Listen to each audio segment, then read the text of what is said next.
இண்டஸ்ட்ரியில் வந்து இன்னும் பல பேர் வந்த மாதிரி இருக்கும். பழைய ஆளுங்களாம் எல்லாம் வந்து அதுக்கப்புறம் எல்லாம் போயிடுவாங்க. இதுக்கப்புறம் வரப்போகிறது இளைய தலைமுறை ஆர்டிஸ்ட்டுங்க தான். அதுக்கு வந்து அவங்க இப்போ போடுறது கிட்டத்தட்ட ஒரு புலையார் சொல்லி மாதிரி. இன்றைக்கி புலையார் சொல்லி, நாளைக்கு வந்து அதை எப்படி நீங்களே ஏற்றுங்க. அந்த மாதிரி தான் இந்த திரைப்படத்தில் நடித்த எல்லாருமே அவங்களுக்கு ஒரு கதாபாத்திரத்தை ரொம்ப நல்லா பண்ணியிருப்பாங்க. அதாவது இந்த படத்தோட டேரக்டர், ஏன்னா அறிவழகன் முருகேசன் டேரக்டர் அவர்கள் இல்லைன்னா இந்த படமே இல்லைன்னு தான் சொல்லுவோம். ஏன்னா வந்து இந்த படத்தை ஒரு இப்போ கேரக்டர்ஸையும் உருவாக்கி இத்தனை படைப்புகளை உருவாக்குறது வந்து ஒரு டேரக்டர் தான்.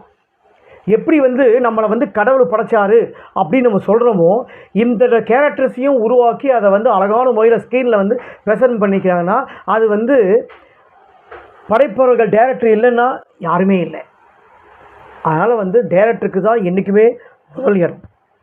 அதுக்கப்புறம் இந்த படத்துக்களை வந்து பலன்னு சொன்னால் பேக்வர்டு மியூசிக்